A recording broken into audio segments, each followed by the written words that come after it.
Welcome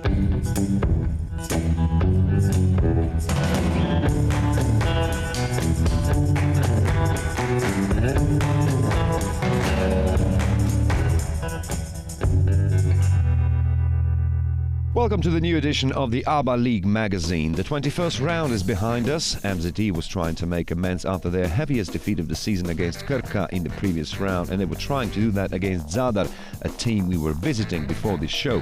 The second eternal derby of the season was the game of the week, and we took a look at the action in Ljubljana, where Budućnost was trying to make things right against Olympia. Best 5 actions of the round, of course, will feature at the end of the show. Mega Vizura lost Nemanja Radovic as he will reinforce Murcia from Spain. He was a vital part of Mega's game and will of course be sorely missed, but he does get replaced by Novica Veličković, a former Real Madrid and also Mega Vizura player. He's not a Bamberg player anymore. 6th placed Igokea made the trip to Solnok, still nurturing the thoughts of participating in this year's Final Four after they won 3 games since Vlada Jovanovic took charge. This time the guests had to do without Teddy Gibson, and the home team was forced to play without their star player Willie Warren and also without Marton Bader. Justin Holiday scored first for the home team, and for Igokea it was Uroš Nikolić. Solnok was in front by 8 points by the time Miljan Rakic put it to 14-6. Followed by Jovanovic's first time out, after which his players reacted well as Siniša Štemberger scored twice for 3 and equaled the score to 14. 18-18 after the first period. Igokea then opened the second one well as Boris Bakic put the visitors 4 points in front after scoring his only 3-pointer of the night. A bit later, Branko Jorovic made it +8 for the guests.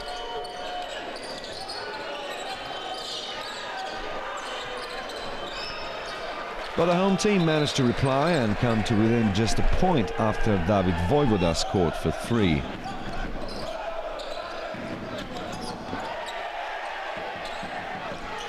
One of the hottest players of the league in the last months, Nemanja Gordic, needed 6 attempts to get going.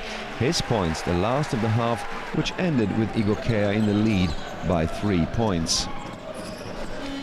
Igokea opened the second half well with 3 consecutive 3-pointers, 2 of which contributed by Branko Jorovic. Uroš Nikolić then scored to put Igokea 9 points in front.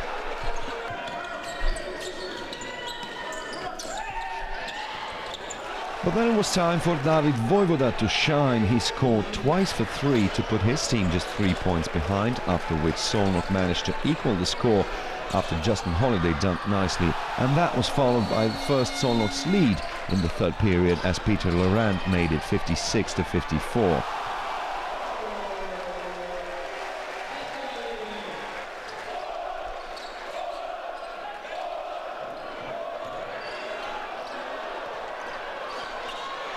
And that was the result of 30 minutes of play. It was very close then in the last quarter, with teams exchanging the lead a lot.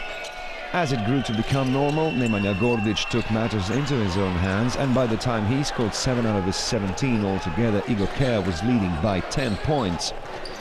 But there was an even hotter player on the night, and it was Solnok's David Vojvoda who scored 2 consecutive 3-pointers to give his team the lead of 73-67, as he managed to score his personal best of the season with 28. That was a bit over a minute before time, and then 40 seconds before the end, Strahinja Milošević scored and was fouled in the process to confirm the win for Solnok. Radnički played host to the second place Devita. Both had previously lost all chances to progress in the Euro Cup. The team from Zagreb played without Marino Baždarić and Ante Delaš and took the first lead through Nolan Smith, after which Stefan Birčević equalized.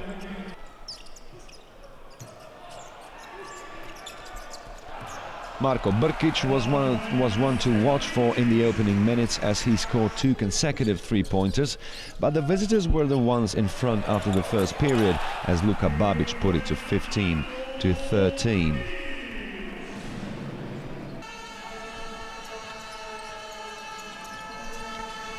Dušan Mlađan put Radnički to a 5-point lead when he scored his first 3-pointer.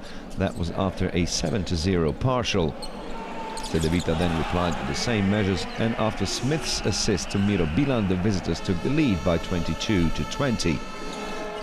Then Devita led by 6 points as Alan Ray scored twice for 3, but the gap was just 2 points at the end of the half, as Marko Marinovic was both times successful from the 3-point line in the 2 attempts he tried.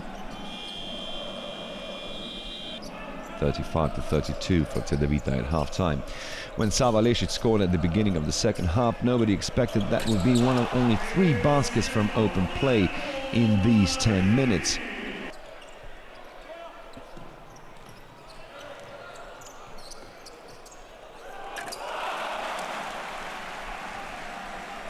Devita reached a 10-point lead when Goran Suton scored twice in a row, and then 14-point lead after Jusuf Nurkic was taking advantage of his height and physical power as he scored 6 consecutive points. He eventually finished the game with 16 points and as many as 15 rebounds. Then Nolan Smith and Alan Ray both scored for 3, and the team from Zagreb raced away to a 19-point lead, which was only decreased to 17 points by the time Stefan Bičević scored the last points of the third period. At the beginning of the last quarter, Marko Brkić scored after a long time. He was eventually Radnički's best scorer of the night with 16 points. But that had no value in this match as Devita was playing well. Tomislav Zupčić scored for 3 and gave them a 21-point lead. And when Luka Babić did the same, the visitors had an advantage of 24 points. And then Dusan Katnić scored his first points as a Radnički player. He also set the final result of this game, which was 78-61. A very strong win for Devita, who also had as many as 30 rebounds more than the team from Kragujevac. A well-deserved win in the end for the second-place team of the league. MZD has recorded a biggest defeat of the season in the previous game against Krka and was determined to put things right in the game against the last-placed Zadar, who was forced to play without the injured Andrew Lawrence. Uroš Lučić was the first one to score in this game, and for the visitors on the other side it was Marko Šutalo for 3. But it was MZT with the first significant lead when Todor Gečevski scored for 3, and Ivan Sunara was in turn forced to take an early timeout, after which his team did manage to score the next 7 points to take the lead by 13-11. Zadar's last 5 points were scored by Mark Lyons to set the result of the first period, which ended with 20-16 to Zadar. The visitors were leading by 6 points when Ive Ivano scored, and a bit later by 7 when Ante Djugum was successful. But it didn't take long for the home team to catch Zadar as Kate Davis scored his first 3-pointer and MZT's 5th. When Damian Stojanovski scored for the first time in the game, MZT had taken the lead for the first time in the second period, and that was kept when Marinkovic scored his 8th point. Still, Zadar was able to win the first half through an incredible shot by Marko Šutalo, and the visitors were in front by a single point. The home team started the second half well as they instantly retook the lead through Todor Gečevski. When Stefan Sinovic scored for 3, MZT was in front by 5 points, which was their biggest lead thus far. That got raised to 11 points when Georgi Čekovski was successful, and then to 12 points after Davis's 3.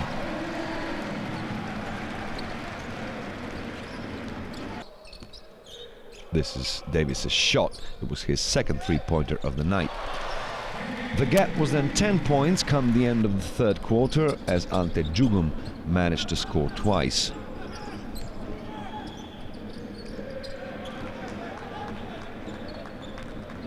In the last period, the home team was predominantly scoring from the free throw line.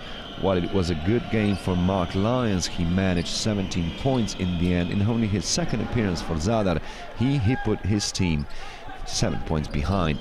The visitors then closed the gap to just 4 when Ive Ivano scored twice in a row.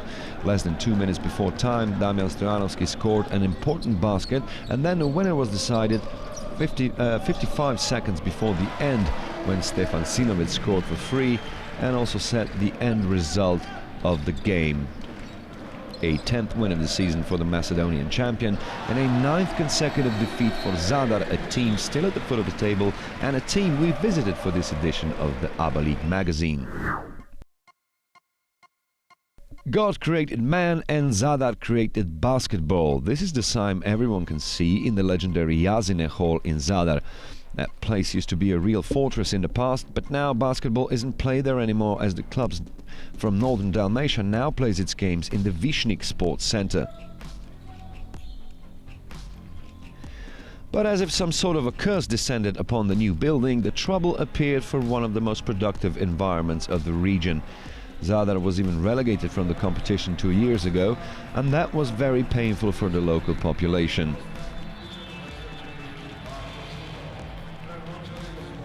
But of course the foundation for the crisis lays elsewhere than just a change of where they play, and the men in charge are aware of that.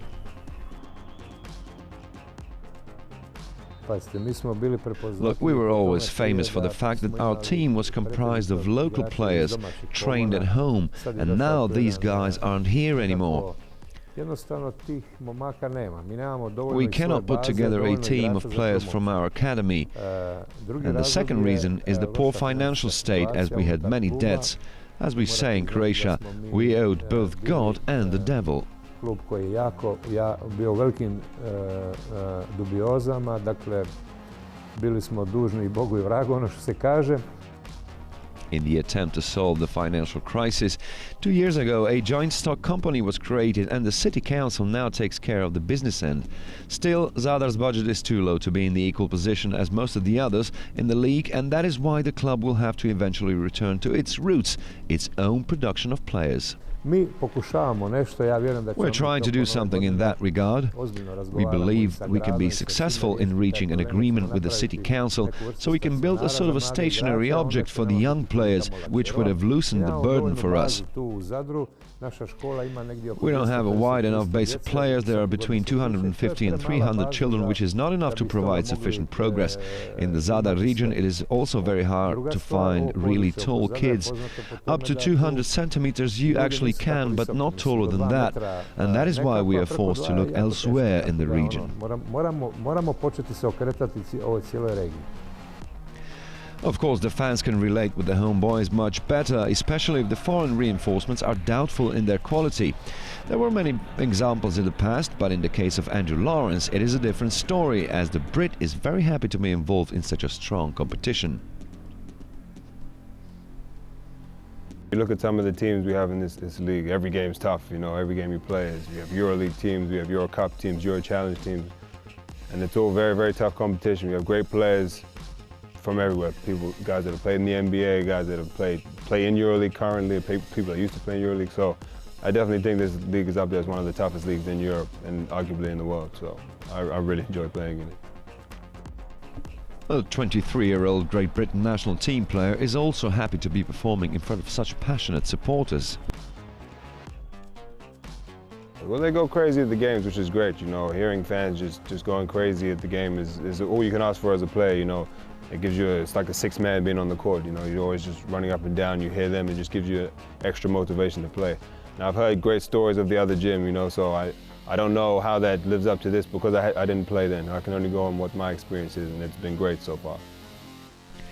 But of course, neither he or the supporters cannot be pleased with how things are evolving in this season. Što je da? Kriza je svagdje, pa i ovdje kod nas u Zadru. Kakva kriza, financijska? Look, the crisis is everywhere, and it's no different in Zadar. First and foremost, it is the financial crisis. If we had more money, we could have bought better players and had better results. Also, the men in charge could have done a better job in leading the club.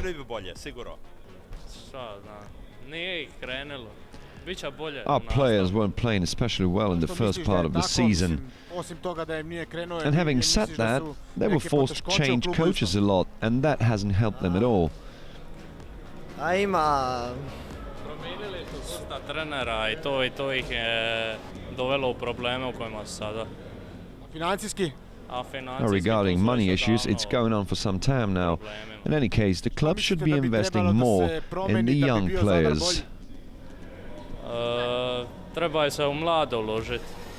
mlade igrače.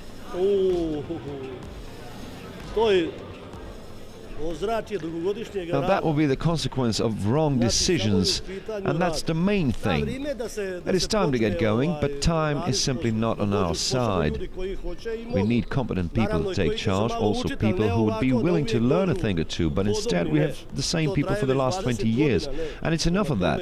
Why can't Croatia have more good basketball players? Zadar should be the proper example as a forerunner of producing talented players, but it's not.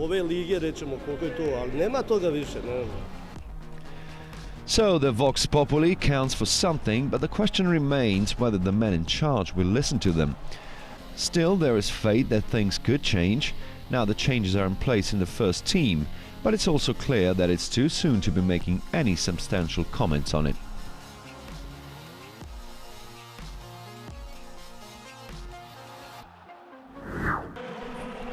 The Belgrade Eternal Derby took place in this round in front of a capacity crowd in the Pioneer Hall. The good news for Partizan was the return of Terence Kinsey, and it was the black and white to score first through Milenko Tepic. He had a good game, eventually reaching 12 points with only one missed shot from open play. Jaka Blažić then secured the first lead for Crvena Zvezda with a 3. Partizan was in front by 4 points when Tepic scored, but Jaka Blažić was determined to include the crowd as he dunked to make it 9-7. Bogdan Bogdanovic then secured the last lead of the game for the black and white when it was 11-10. And then the next 5 points were scored by Blažić as Crvena Zvezda took the lead by 15-11. And then it was 20-15 after the first period when DeMarcus Nelson scored 2 out of his 7 altogether.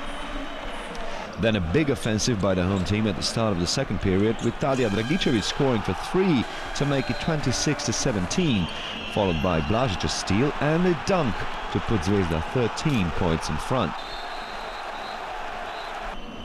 It was a wake-up call for Partizan as they pulled off a 12-3 partial to close the gap to just 4 points when Đorđe Gagić put it to 33-29.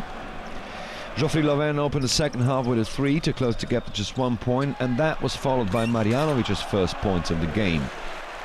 After that, Bogdanovic equaled the score after a long time, and that was followed by another 3 from Jaka Blažić, eventually the game's best scorer with 19 points. Terence Kinsey was Partizan's best scorer of the night. He made sure the visitors were just a point behind coming into the last period. It got opened by Jenkins's first points of the game, and then Crvena Zvezda opened a 9-point lead after a good exchange between Marko Simonovic and Raško Katic. That got raised when Katic managed to score again, and then Crvena Zvezda equaled their highest lead of the game of 13 points when Charles Jenkins rounded up an 11-1 run. Less than 3 minutes before time, Dejan Musli finally scored for Partizan. Also, these were his only points of the game. The next 4 points were then scored by Joffrey Löwen, who got his team to within just 4 points just over a minute before the end of the game. Then a couple of turnovers in succession for both teams, but then Charles Jenkins scored both free throws just 17 seconds before time and set the end result of 63-57, which meant Crvena Zvezda had beaten Partizan both times in the league this year, and the celebrations, of course, could begin.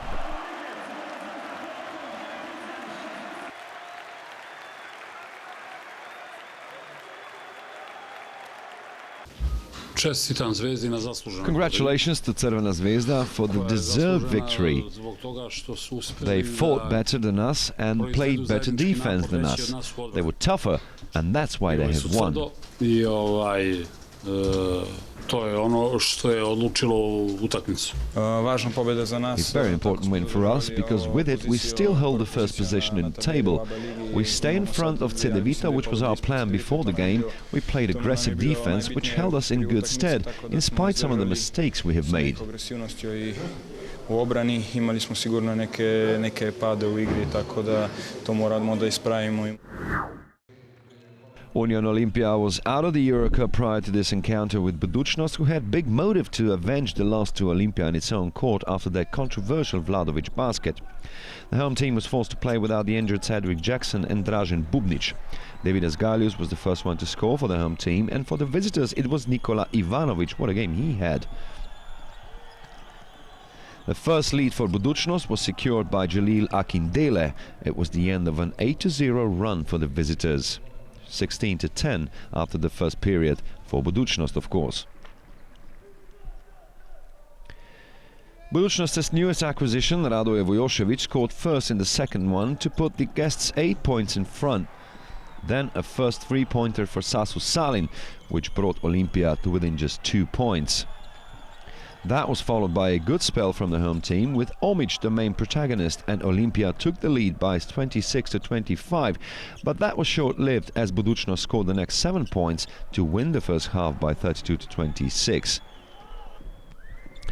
The trend continued in the third period as the visitors were taking advantage of Olympia's mistakes.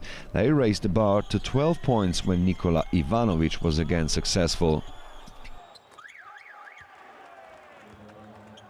When Budućnost scored its first 3 through Suat Šehović, the visitors were in front by 13 points, after which a couple of good minutes for the home team, mainly through Alex Stevison. He managed 10 points and 8 rebounds in the end. There was still some hope for Olympia at the end of the third period, as Gailius managed to put it to 51-43. The first 5 points of the last period was scored by the game's MVP, Nikola Ivanovic, to put the guests 11 points in front, and then 4 minutes before time, Bojan Subotic scored an all-important 3 to put Budućnost 12 points in front. Still, the home team managed to get closer for that final push, as Dino Muric scored twice to close the gap with 4 points. That was less than 2 minutes before time.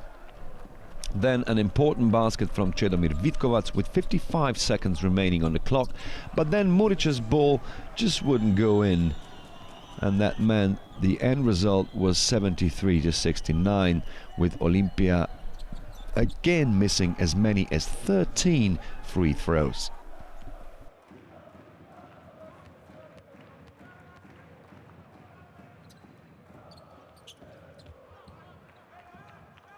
Was a very important win for Budućnost, because with it the Montenegrin champion still stays in the fight for their final 4 place.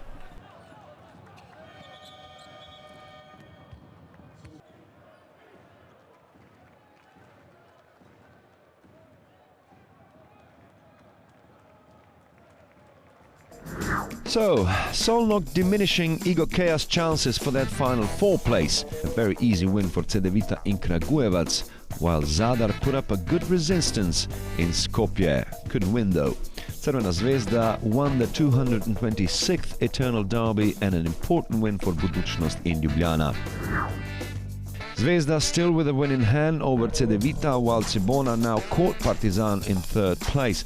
Budućnost seems the biggest contender of the leading quartet, while Igokea seems to have lost its course for that final 4 placement. Congestion in the mid-table, while Široki and Zadar remain the main contenders for relegation.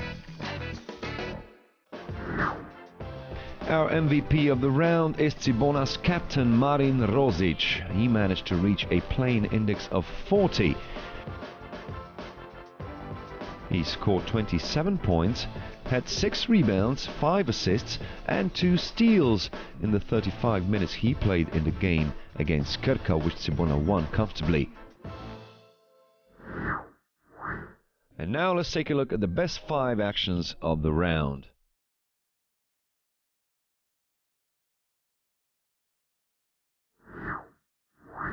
At number 5 we have Alex Stevenson's dunk in the games against Budućnost.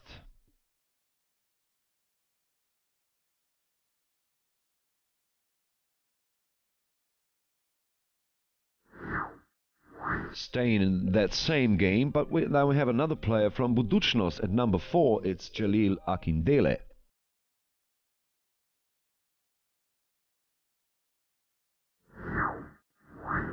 At number 3, it's Solnok's player Justin Holiday. He flew over the air to dunk it nicely in front of an ecstatic home crowd.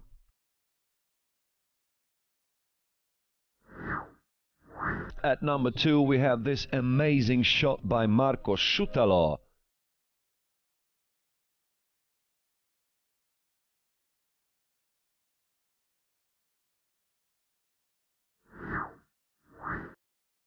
And at number 1 we have Jaka Blažić. He flew over the air and dunked really nicely indeed over Sasha Pavlovic, to the delirium of the home fans. It was right that in the end, because Zvezda won that game and Blažić was its best player. So what about the next round? We start on Saturday with Igor Kea and MZT Lokenholz and Aleksandrovac. Of course, there are also games on Sunday, followed by a very busy Monday as the Croatian derby gets us underway, followed by a game between Partizan and Radnički. And that's all for today. Join us again next week. Until then, bye-bye.